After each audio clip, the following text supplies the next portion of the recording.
Hello students, this is Dr. Amit Juneja, lecturer economics, Shahid Balwinder Singh Government Senior Secondary Smart School, Sabuana, District Fazilka, and I welcome you all in this channel, Amit Juneja Economics, and in today's lecture of the barter system of exchange.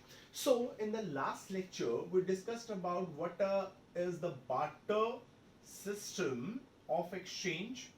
वो क्या चीज थी ये हमने अपने last lecture में discuss किया और हमने थोड़ा उसका आइडिया लिया था कि जो बार्टर सिस्टम ऑफ एक्सचेंज है उसके अंदर जो एक्सचेंज होते थे वो कैसे होते थे।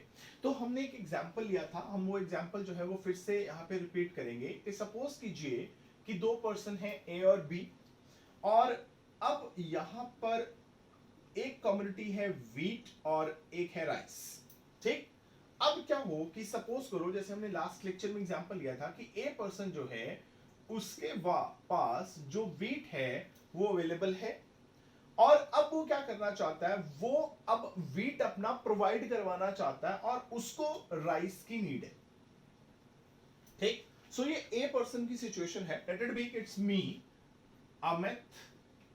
ठीक, और मान लीजिए कि ये मेरा फ्रेंड है, उसका नाम है Ajay.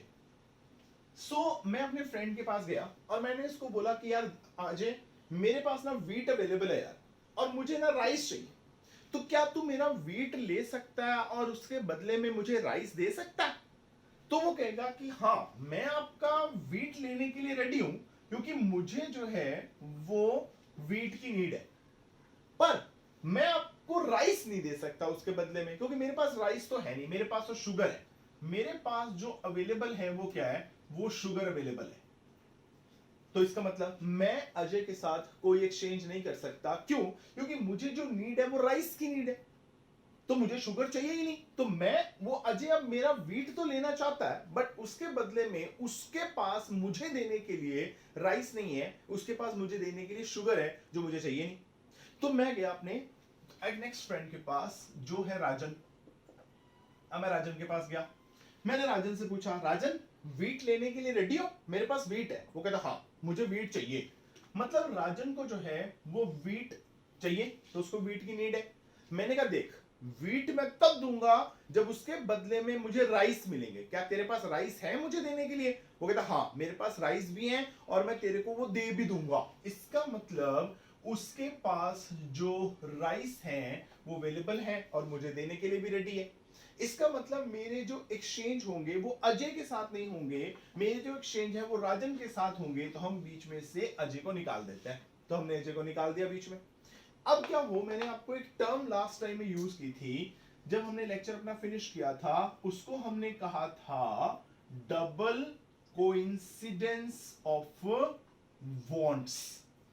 Double coincidence of wants का मतलब क्या है कि जो भी वांट्स हैं, वांट्स किसकी? अमित की और अजय की, उनमें क्या होना चाहिए, उनमें कोइंसिडेंस होना चाहिए।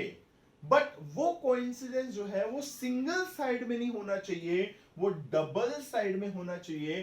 That is called the double coincidence of wants. अब ये डबल कोइंसिडेंस ऑफ वांट्स का मतलब क्या? देखो, अगर हमने बीच में अजय लाया था, अजय को वीट की नीड थी। ठीक, अब देखो एक कोइंसिडेंस तो हो गया कि मेरे पास वीट अवेलेबल है, मैं अजय के पास गया, उससे पूछा वीट चाहिए? वो कहता हाँ चाहिए।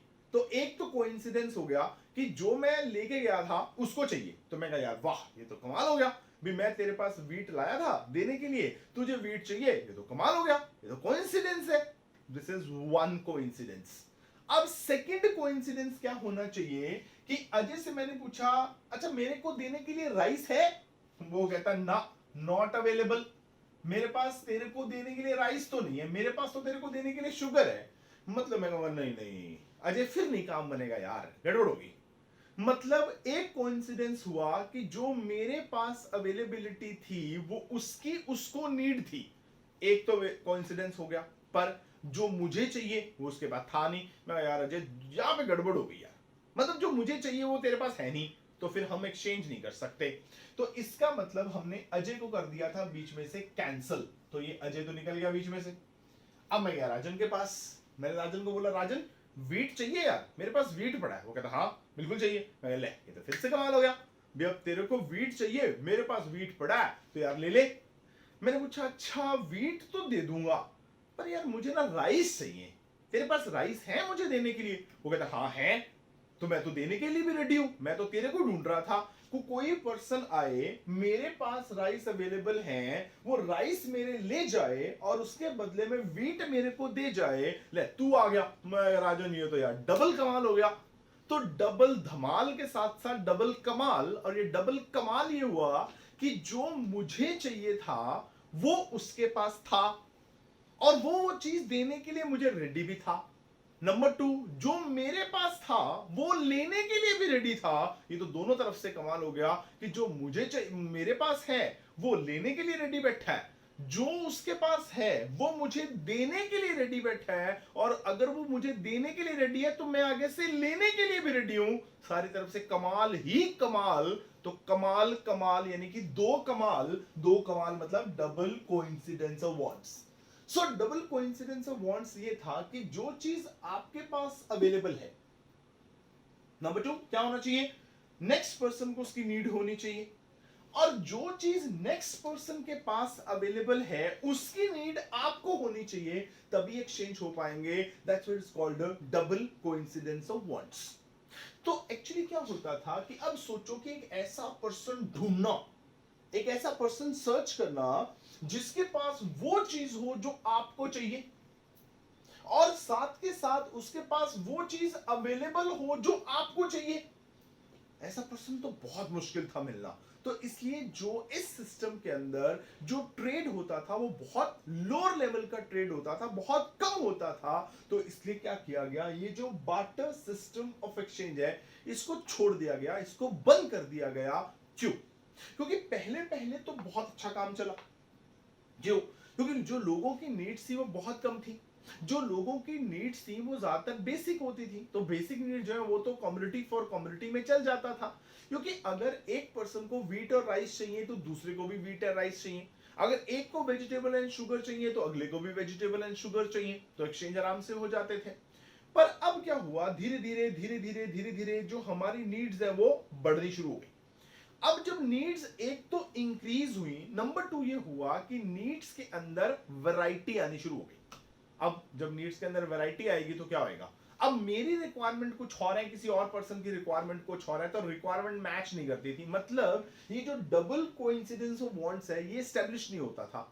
मतलब ऐसा पर्सन ही नहीं मिलता था जिसके पास मेरी रिक्वायर्ड कम्युनिटी हो और उसके पास वो कम्युनिटी हो जो उसको वो चीज रिक्वायर्ड हो जो मेरे पास है। तो जब नीड्स बढ़ी तो ये सारी चीजें जो है वो आनी शुरू हो गई। सो ये जो एक्सचेंज थे वो आपस में करने बड़े मुश्किल हो गए, क्योंकि धीरे धीरे धीरे धीरे नीड्स बढ़ी, उससे जो है वैरायटी ऑफ गुड्स बढ़ी, मार्केट साइज बड़ा हुआ, नई कम्युनिटीज मार्केट में आई। सो अब एक्सचेंज करने हो गए बड़े मुश्किल। तो फिर ये सोचा गया कि यार अब कम्युनिटीज के साथ एक्सचेंज करना जो है बहुत मुश्किल हो गया है। So we have to leave this system of barter system. तो इसकी जगह पे हमें लाना चाहिए कुछ ऐसा सिस्टम जिसमें हम क्या कर सकें, जो सारी की सारी कम्युनिटीज हैं, जो सारी की सारी सर्विसेज हैं, उन सभी की वैल्यू हम एक सिंगल चीज के अंदर जो है एक्सप्रेस कर सकें। And then came the monetary system. भी अब मॉनेटरी सिस्टम में क्या हुआ, हमने हर एक चीज की वैल्यू, कुछ भी, सबको मनी में एक्सप्लेन कर दिया। अभी लो जी, ये मार्कर है, ये 20 रुपीस का है, मनी। ये बोर्ड जो है वो 1000 रुपी का है, मनी। ये स्पेक्स जो है वो 1500 की है, मनी। हर एक चीज मनी के अंदर हुई। तो अब एक्सचेंज जो है वो करने इजी हो गए। सो अब आजकल के टाइम में अगर हम ये बात सोच भी लें कि हम बार्टर सिस्टम ऑफ एक्सचेंज से जो है वो अपने एक्सचेंजेस कर लेंगे, तो it's not only possible but is ज्यादा इम्पॉसिबल। ये हो ही नहीं सकता कि हम बार्टर सिस्टम से जो है वो सारे एक्सचेंजेस अपने करें। सो बार्टर सिस्टम को लेफ्ट करने का ये जो रीजन था वो सिर्फ एक नहीं था कि हमारी नीड्स बढ़ी, और बहुत सारे रीजन थे जिसके करके हमने बार्टर सिस्टम ऑफ एक्सचेंज को छोड़ा। तो उन सारी चीजों को हम बोलेंगे limitations. Limitations of barter system of exchange. भी ऐसी कौन कौन सी लिमिटेशंस थी जिसके करके हमें ये बार्टर सिस्टम जो है उसको छोड़ना पड़ा। सो जो फर्स्ट लिमिटेशन है हम ऑलरेडी डिस्कस कर चुके हैं, और वो फर्स्ट है जिसको हमने अभी बात की, जिसको हमने नाम दिया डबल कोइंसिडेंस ऑफ वांट्स। भी ये जो डबल कोइंसिडेंस ऑफ वांट्स है ये एस्टेब्लिश नहीं होता था। मतलब आपको एक ऐसा पर्सन मिलता ही नहीं था इजीली, मतलब ये नहीं कि मिलता ही नहीं था, मैंने कहा इजीली नहीं मिलता था, बहुत टाइम लगता था उसमें, बहुत एफर्ट्स लगेंगे। तो उसमें क्या होता था, एक ऐसा पर्सन ढूंढना भी जिसके पास वो चीज हो जो आपको चाहिए, और उसके पास वो चीज हो, ध्यान से समझिए कि उसके पास वो चीज हो जो आपको चाहिए, और वो पर्सन वो चीज लेने के लिए रेडी हो जो आपके पास है। मुश्किल है भी। अब पहली बात तो ये कि मैं एक ऐसा पर्सन ढूंढूं जो वो चीज ले ले जो मेरे पास है, और साथ में मुझे वो चीज दे दे जो मुझे चाहिए। अब ये डबल कोइंसिडेंस तो पॉसिबल नहीं था ना, तो इसलिए क्या हुआ, ये जो डबल कोइंसिडेंस ऑफ वांट्स का करके जो एक सिस्टम एस्टेब्लिश नहीं हो पा रहा था उसके करके क्या हुआ, हमें ये जो बार्टर सिस्टम ऑफ एक्सचेंज है इसको हमें छोड़ना पड़ा। ठीक, क्योंकि इस टाइम पे क्या होता था, there is a lot of wastage of time, बहुत टाइम लगता था ऐसा पर्सन ढूंढने में। जो ट्रेड थे वो ज्यादा हो नहीं पाते थे, जो ट्रेड थे उनका जो लेवल था वो बहुत कम रहता था। तो इसके करके हमने ये जो बार्टर सिस्टम ऑफ एक्सचेंज है उसको छोड़ दिया, और उसकी जगह पे हमने मॉनेटरी सिस्टम ऑफ एक्सचेंज जो है वो लगा लिया। सेकेंड जो इसमें लिमिटेशन थी बार्टर सिस्टम ऑफ एक्सचेंज की, वो था ट्रेडिंग कॉस्ट। अब ट्रेडिंग कॉस्ट क्या होता है, पहले तो ये समझो, ट्रेडिंग कॉस्ट नाम से क्लियर करो भाई। अगर आपने ट्रेड करना है, ट्रेड करना मतलब आपने कोई कमोडिटी देनी है और उसके बदले में कोई कमोडिटी लेनी है। सो अब उस कमोडिटी को देने और उस कमोडिटी को लेने में जो आपको कॉस्ट बियर करनी पड़ेगी, that is called trading cost. ठीक है, अब ध्यान से समझना, ट्रेडिंग कॉस्ट को कोई ट्रांसपोर्टेशन कॉस्ट मत समझ लेना। ट्रेडिंग कॉस्ट को जो है मतलब कोई जो है सेलिंग कॉस्ट मत समझ लेना। जैसे आजकल होता है, अभी आपने अगर मान लो अपनी कोई कमोडिटी सेल करनी है, तो आपकी कंपनी मान लो है दिल्ली के अंदर, आपने चीज बेचनी है फाजिलका के अंदर, तो दिल्ली से फाजिलका आपको चीज लानी पड़ेगी, यहाँ पे आके बेचनी पड़ेगी, वहां पे रास्ते में आपको ट्रांसपोर्टेशन पड़ेगी, तो वो ट्रांसपोर्टेशन कॉस्ट। ठीक, उसके बाद आपने क्या किया, यहाँ पे अपने मान लीजिए आपने शोरूम खोले हुए हैं, ठीक है, तो उसका आपको रेंट पड़ रहा है, वहां पे आपने एम्प्लॉय रखे हुए हैं, उसको आप पेमेंट कर रहे हो, या आपने टीवी पे एडवर्टीजमेंट करी है, उसका आपको खर्चा पड़ रहा है, तो ये सारी ट्रेडिंग कॉस्ट है। पर जो डबल कोइंसिडेंस ऑफ वांट था उसके अंदर जो ट्रेडिंग कॉस्ट थी वो ऐसे नहीं होती थी। जो ट्रेडिंग कॉस्ट थी उसको हम दो पार्ट्स में डिवाइड करते हैं। एक होती थी, उसको बोलते हैं सर्चिंग कॉस्ट।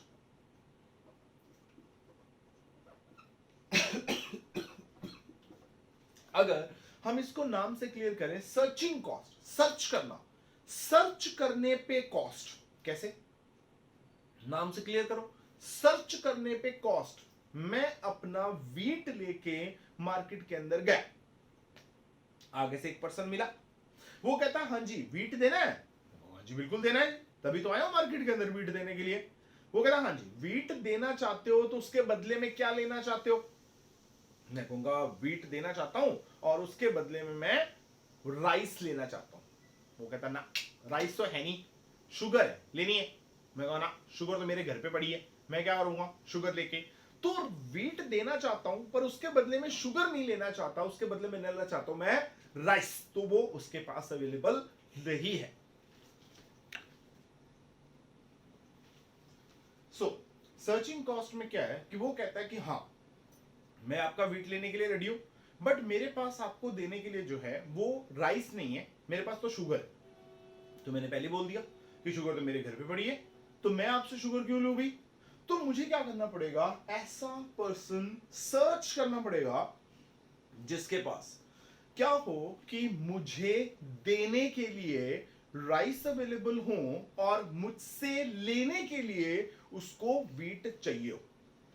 मतलब पहली बात तो ये कि वो रेडी हो इस बात के लिए कि वो क्या कर सकता है कि वो मुझे अपना राइस देना चाहता है। सिर्फ राइस की अवेलेबिलिटी से काम नहीं चलेगा, हाँ उसके पास राइस है पर वो कहता है मैं रेडी नहीं हूं आपको देने के लिए राइस।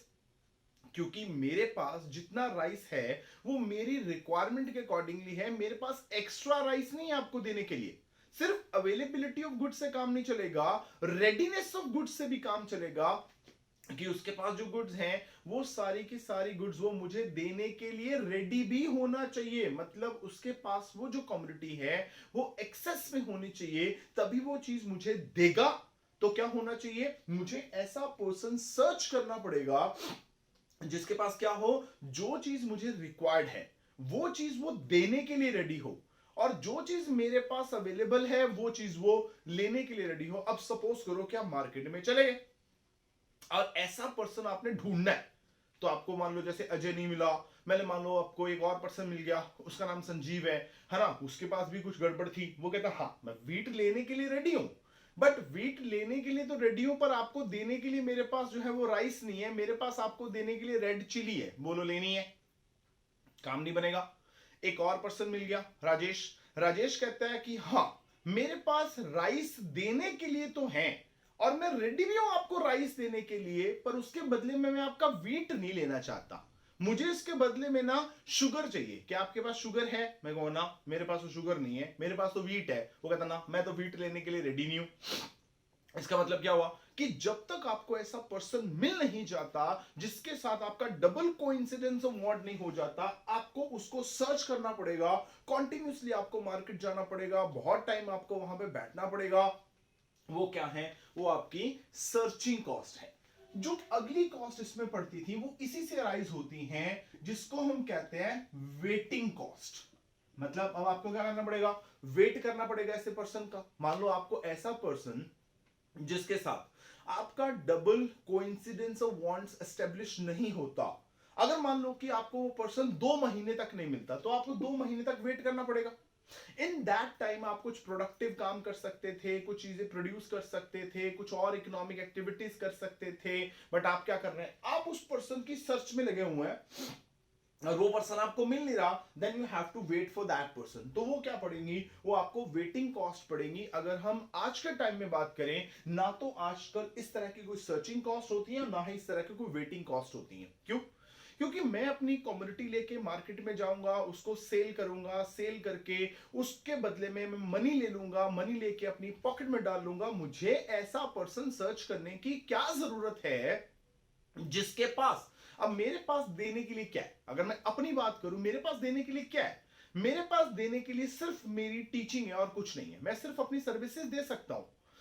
क्या मैं एक ऐसा पर्सन ढूंढूं जिसको, जिसका कोई बेटा या बेटी जो है वो मेरे से इकोनॉमिक्स पढ़ने के लिए रेडी हो, फिर वो इकोनॉमिक्स पढ़े, उसके बदले मुझे पैसे दे, ठीक है। अब मुझे ऐसे कुछ जरूरत नहीं है, तो मैं क्या करता हूं, अपनी सर्विसेज सीधा गवर्नमेंट को देता हूं। गवर्नमेंट की रिस्पॉन्सिबिलिटी है, जिसको मर्जी एडमिशन दे, जिसको मर्जी एडमिशन ना दे।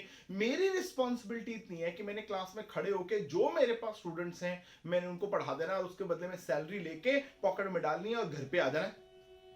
मुझे ऐसा लोगों को सर्च करने की जरूरत नहीं है, और ना ही मुझे ऐसे लोगों की वेट करने की जरूरत है भी जिसके पास वो चीज हो जो मुझे चाहिए, और वो पर्सन वो चीज लेने के लिए रेडी हो जो मेरे पास अवेलेबल है। आजकल ऐसा कुछ नहीं है, आजकल हम सारे ट्रेडिंग मनी के अंदर करते हैं।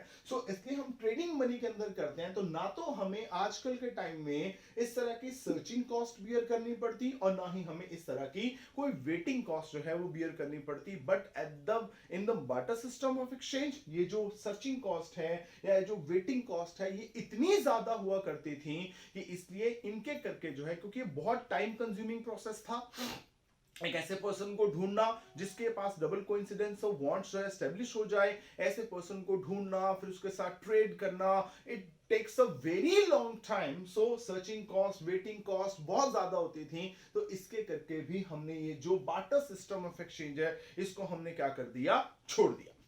जो नेक्स्ट लिमिटेशन थी बार्टर सिस्टम ऑफ एक्सचेंज की, वो था lack of common unit of exchange.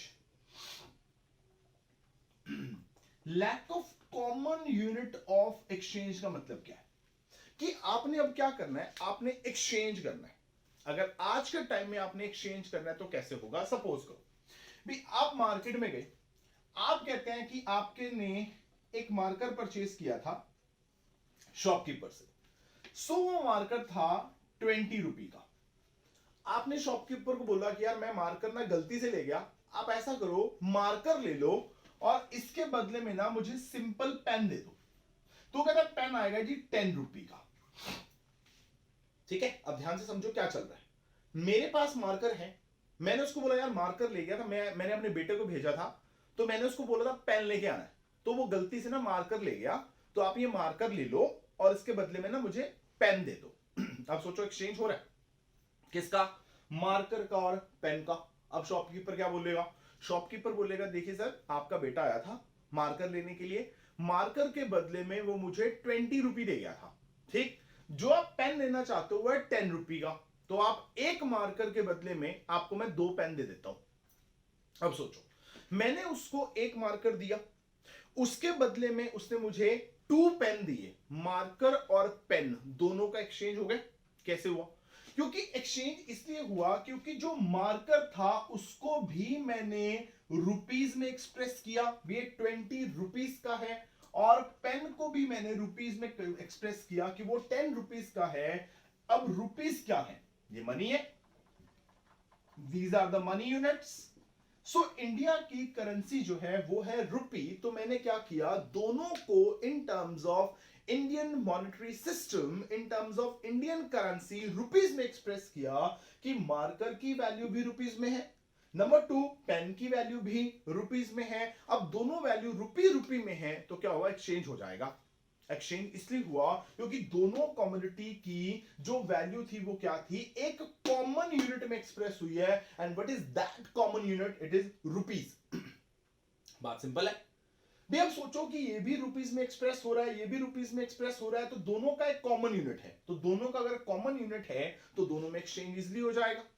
मान लीजिए कि आप जो है आप मार्केट में गए, मार्केट में जाके आपने बोला कि आपको ना कॉपीज चाहिए, ठीक है, तो आपने कहा कि मुझे 5 कॉपीज चाहिए। वो कहता है एक कॉपी का रेट जो है वो 30 रुपीज है, तो 150 की कॉपीज होगी। आपने कहा अच्छा आप पेन लेने के लिए रेडी हो, वो कहेगा हाँ मैं ले लूंगा। वो कहता है अब एक पेन जो है वो 10 रुपी का है, जो मैंने आपको कॉपीज दी हैं वो मैंने आपको दी हैं 5 कॉपीज दी हैं 30 रुपी के हिसाब से, तो मैंने आपको दी हैं 150 रुपीज की कॉपीज। ये जो वैल्यूज है वो किसकी है, कॉपीज की। अब अगर मैं पेन की बात करूं तो पेन आता है 10 रुपीज में। वो कहता है अगर आपने मेरे से 5 कॉपीज लेनी है ना 30 रुपी के हिसाब से, तो ये 150 की हो गई। इसके बदले में जो मैं पेन की क्वांटिटी लूंगा वो मैं आपसे लूंगा 15 पेन, क्योंकि एक पेन जो है वो 10 रुपी का है, तो मैंने आपको 150 का सामान दिया है, तो उसके बदले में 10 रुपी का पेन है, आप मुझे 15 पेन दे दो, हिसाब किताब बराबर हो जाएगा, एक्सचेंज हो जाएंगे। अब एक्सचेंज इजीली क्यों हो रहे हैं, क्योंकि कॉपी का रेट जो है वो भी रुपीस के अंदर है, पेन का रेट वो भी रुपीस के अंदर है, दोनों का जो एक्सचेंज यूनिट है, मतलब जिसके अंदर हम एक्सचेंज कर रहे हैं वो क्या है, वो सेम है, and what is that, that is rupee. पर बार्टर सिस्टम के अंदर जो ये यूनिट ऑफ एक्सचेंज होते थे ये कॉमन नहीं होते थे। ध्यान से समझिए, बार्टर सिस्टम के अंदर ये जो यूनिट्स ऑफ एक्सचेंज हैं, मतलब जैसे हमने आज की बात की कि रुपी रुपी, उस टाइम पे ये जो रुपी रुपी ये तो होते ही नहीं थे, क्योंकि रुपीस तो होते ही नहीं थे, रुपीस तो बहुत बाद में आए जाके, ठीक है। सो उस टाइम पे ये जो यूनिट ऑफ एक्सचेंज थे ये कॉमन नहीं थे, इसलिए मैंने लिखा lack of common unit of exchange. अब सोचो, अब एक पर्सन कहता है कि मैंने अपना घर सेल करना है, तो उसके पास है 1 हाउस देने के लिए। अब उसके बदले में वो एक पर्सन के पास गया, वो कहता है कि मैं अपना घर बेचना चाहता हूं, तो उसके बदले में मुझे आपसे कोई चीज चाहिए। तो कहता है मेरे पास ना हॉर्सेस है, मैं आपको हॉर्सेस दे सकता हूं, बड़े अच्छी क्वालिटी के अच्छी ब्रीड के हॉर्सेस है मेरे पास, तो आप वो ले लो। तो मैं बोलूंगा कि अच्छा अब एक हाउस के बदले में कितने हॉर्स, वो कहेगा एक घर के बदले में 9.5 हॉर्स। गड़बड़ नहीं बना। आप सोचो एक घर के बदले में 9.5 हॉर्सेस कैसे ले लूंगा, अब 9 हॉर्सेस लूंगा या 10 लूंगा, 9.5 कैसे, पॉसिबल नहीं है। अगर मैं बोलूं कि मुझे वीट देना है और वीट के बदले में मुझे शुगर चाहिए, तो कितने वीट के बदले में कितनी शुगर का नहीं पता लग सकता। क्यों नहीं पता लग सकता? क्योंकि जो वीट की क्वालिटी है वो अलग अलग हो सकती है। मान लीजिए कि मेरे पास 10 केजी ऑफ वीट है, ठीक है। सपोज करो I have 10 KG of wheat. मैं अपनी एग्जांपल ले लेता हूं अमित की। तो मेरे पास 10 केजी वीट है। एक मेरा दोस्त है, मान लो राजेश है। राजेश कहता है मेरे पास भी 10 केजी ऑफ वीट है। हम दोनों के पास 10 केजी ऑफ वीट है, तो हम दोनों मार्केट में गए। तो हम दोनों ने क्या किया, शुगर परचेज की। तो मैंने भी शुगर ली और राजेश ने भी शुगर ली इन द बार्टर सिस्टम। तो वीट जो है, राजेश ने भी 10 केजी वीट दिया, मैंने भी 10 केजी वीट दिया। मुझे भी शुगर रिक्वायर्ड थी, राजेश को भी शुगर रिक्वायर्ड थी। मुझे जो वीट के बदले में शुगर मिली वो मिली 6 केजी, राजेश को मिली 5 केजी। और राजेश मेरे को कहता रहा, यार तू 10 केजी वीट दे के आया, उसके बदले में 6 केजी शुगर दे के आया। मैं 10 केजी वीट दे के आऊं, उसके बदले मुझे 5 केजी शुगर मिली। ये क्या चक्कर है भाई? मैं कहूं यार मेरा वीट अच्छी क्वालिटी का था, तो इसलिए मुझे ज्यादा शुगर मिल गई। अब वो कितनी अच्छी क्वालिटी का था कैसे मेजर होएगा? आजकल क्या होगा, आजकल के टाइम के अंदर हम ये जो क्वालिटी डिफरेंसेस ऑफ गुड्स हैं, हम उसको मनी टर्म्स में जो है एक्सप्रेस कर देते हैं कि ये अच्छी क्वालिटी का वीट है। सपोज करो ये हो गया 30 रुपीज पर केजी। ये उससे कम क्वालिटी का वीट है तो होगा 25 रुपी पर केजी। ये उससे कम क्वालिटी का वीट है तो होगा 20 रुपी पर केजी। तो जो क्वालिटी डिफरेंसेस हैं वो मनी डिफरेंसेस में भी एक्सप्रेस होते हैं, पर इन the barter system of exchange ये जो क्वालिटी डिफरेंसेस थे उसके बदले में कितने आगे क्वांटिटी डिफरेंसेस आएंगे एक्सप्रेस नहीं हो सकता। क्योंकि क्वालिटी डिफरेंसेस को क्वांटिटी डिफरेंसेस में एक्सप्लेन करना बहुत मुश्किल है, पर जो क्वालिटी डिफरेंसेस हैं उनको मनी डिफरेंसेस में एक्सप्लेन करना इजी हो जाता है। सो अब क्या होगा, अब अगर दो लोगों ने एक्सचेंज करना है तो सोचो कि एक पर्सन कहता है कि मेरे पास हॉर्स है, हॉर्स देने हैं। अब अगला कहता है कि मेरे पास काऊ है। अब हॉर्स की वैल्यू काऊ में, एक बंदा कहता है हॉर्स ले लूंगा, उसके बदले में काऊ तो है नहीं, उसके बदले में गॉट है, तो गॉट्स ले लो। तब उसके एक तीसरा पर्सन आ गया, वो कहता है मेरे पास हॉर्सेस लेने के लिए मैं रेडी हूं, पर ना मेरे पास काऊ है ना मेरे पास गॉट्स हैं, मेरे पास तो घर है, तो घर ले ले। एक आ गया कि ना, वो कहता है हॉर्स तो लेने के लिए रेडी हूं, ना मेरे पास काऊ है ना मेरे पास गॉट्स है ना मेरे पास घर है, मेरे पास तो वीट है, वीट लेने। एक पर्सन आ गया, वो कहता है मेरे पास पहली चार चीजें नहीं है, हॉर्सेस लेने के लिए रेडी हूं, पर उसके पास मेरे को आपको देने के लिए गोल्ड है, तो कितना गोल्ड लेते हो? अब मैं कंफ्यूज हो गया कि मेरे पास अगर मान लो कि एक हॉर्स है, मैंने वो हॉर्स देना है। अब हॉर्स की वैल्यू काऊ में अलग डिटरमिन होगी, ठीक है, गॉट्स में अलग होगी, घर में अलग होगी, वीट में अलग होगी, गोल्ड में अलग होगी। तो कैसे डिसाइड करूं कि मैं एक हॉर्स जो है वो देना चाहता हूं, उसके बदले में मैं कितनी काऊ लूं, या उसके बदले में कितना वीट लूं, उसके बदले में कितनी गॉट्स लूं, उसके बदले में कितना जो है मैं गोल्ड लूं, मैं क्या करूं? एक कम्युनिटी की वैल्यू को डिफरेंट डिफरेंट चीजों के अंदर डिटरमिन करना बहुत मुश्किल था। क्यों? क्योंकि सारी चीजों का जो यूनिट ऑफ एक्सचेंज है वो अलग अलग था। मतलब अब आप हॉर्स की वैल्यू को अगर आप गॉट्स के अंदर डिटरमिन करेंगे, या उसको काउ के अंदर डिटरमिन करेंगे, या उसको हाउस में डिटरमिन करेंगे, या उसको वीट में डिटरमिन करेंगे, या उसको गोल्ड में डिटरमिन करेंगे, तो वो सेम नहीं होगा, सबका अलग अलग होगा। क्योंकि सारी चीजें जो हैं, पहली बात तो कि कम्युनिटी डिफरेंसेस हैं, अलग अलग चीजें हैं। अगर अलग अलग चीजें हैं तो उनके जो यूनिट्स ऑफ मेजरमेंट है वो भी क्या होंगे, वो भी अलग अलग होंगे। तो रिजल्ट क्या निकलेगा? उसका रिजल्ट ये निकलेगा कि अब क्योंकि आपके पास एक कॉमन यूनिट ऑफ एक्सचेंज नहीं है, सो आप एक्सचेंजेस जो है वो बहुत कम कर पाएंगे।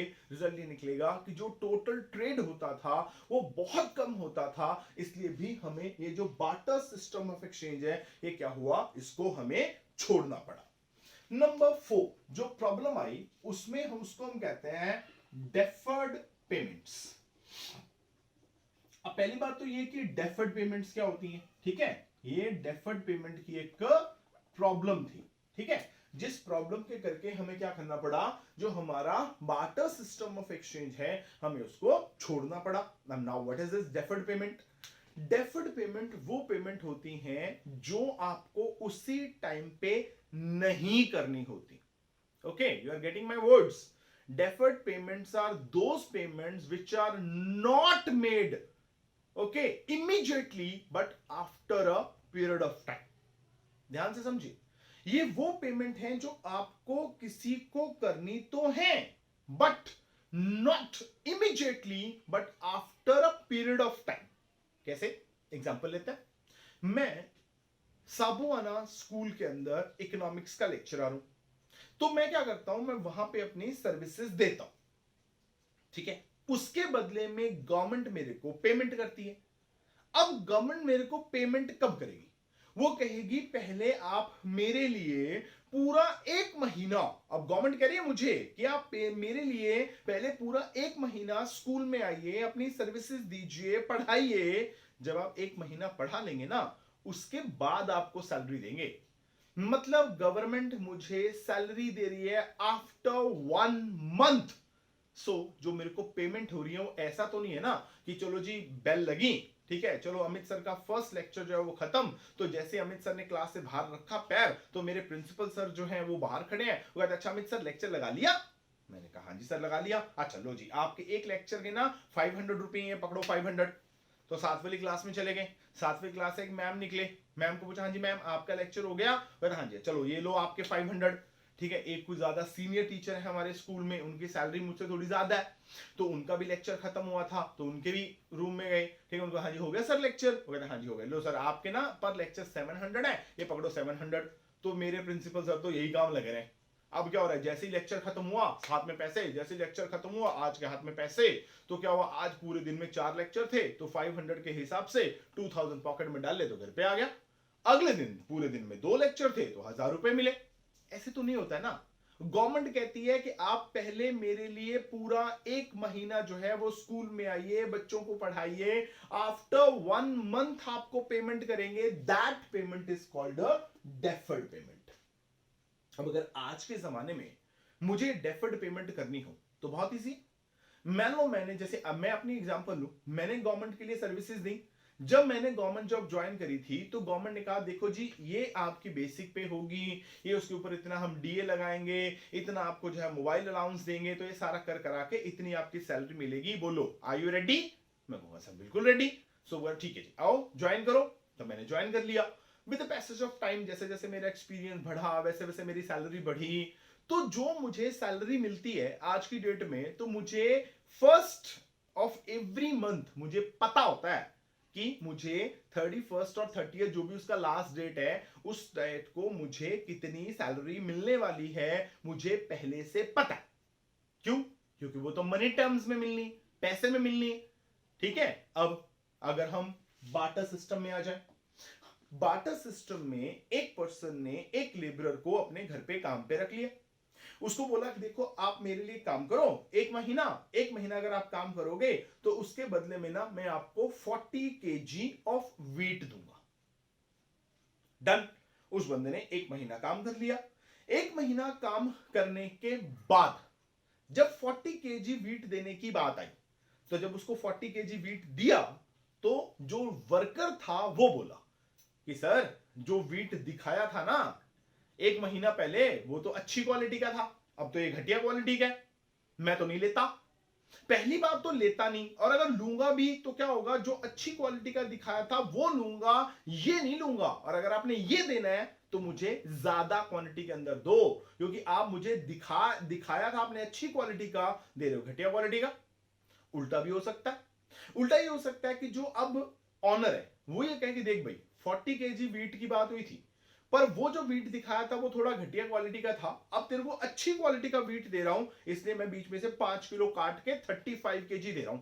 अब प्रॉब्लम क्रिएट हो जाएगी, क्योंकि जो आपने पेमेंट करनी है वो आपने गुड्स में करनी है, और अब वो गुड्स की क्वालिटी आफ्टर 1 मंथ जो आपने डिसाइड किया था बिफोर 1 मंथ, और आफ्टर 1 मंथ जब आप उसको पेमेंट करने लगे, उस कम्युनिटी के अंदर इस बात की क्या गारंटी है कि दोनों की क्वालिटी जो है वो सेम होगी? ये भी हो सकता है कि एक महीने के बाद उसको देने के लिए आपके पास वीट हो ही ना, आप बोलेंगे ले भी अब तो वीट है नहीं, राइस ले ले। वो कहेगा हमारे घर पे तो सारे खाते ही वीट है, राइस तो कोई खाता ही नहीं, मैं राइस क्यों लूं?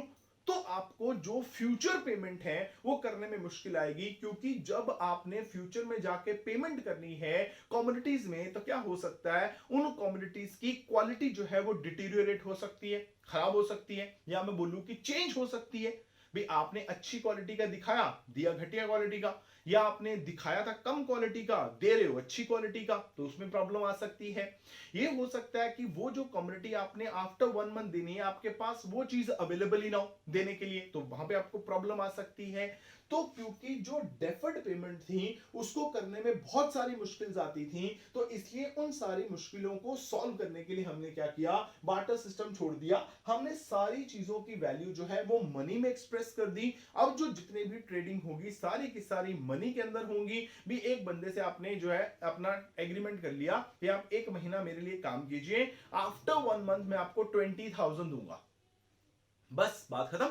आपने उसको 20,000 दे देना है। अब जाके वो 20,000 का वीट खरीदे, कि राइस खरीदे, कि वेजिटेबल्स खरीदे, कि गोल्ड खरीदे, क्लोथ खरीदे, हमें उसकी क्या टेंशन है, ठीक है ना। तो अब उसमें क्या हुआ, अब ये जो डेफर्ड पेमेंट थी इनको इजी करने के लिए हमें क्या करना पड़ा, जो बार्टर सिस्टम ऑफ एक्सचेंज है इसको हमें छोड़ना पड़ा। सो ये भी इसकी लिमिटेशन जो है बन जाती है, क्योंकि बार्टर सिस्टम में क्या था, डेफर्ड पेमेंट करनी मुश्किल थी। तो अभी ये जो हमने डिस्कस किया वो क्या प्रॉब्लम डिस्कस करी, पहली डबल कोइंसिडेंस वॉन्ट्स एस्टेब्लिश नहीं होता था। नंबर 2, ट्रेडिंग कॉस्ट बियर करनी पड़ती थी in terms of searching cost and waiting cost. फिर कॉमन यूनिट नहीं होता था एक्सचेंज करने के लिए, और डेफर्ड पेमेंट करनी बहुत मुश्किल थी। इसके अलावा भी अभी भी कुछ लिमिटेशंस हैं जो भी बाकी बच गई हैं, वो हम अपने नेक्स्ट लेक्चर के अंदर जो है वो डिस्कस करेंगे। So meet again in a next lecture. Till then it's good bye from my side and thank you very much, all the best.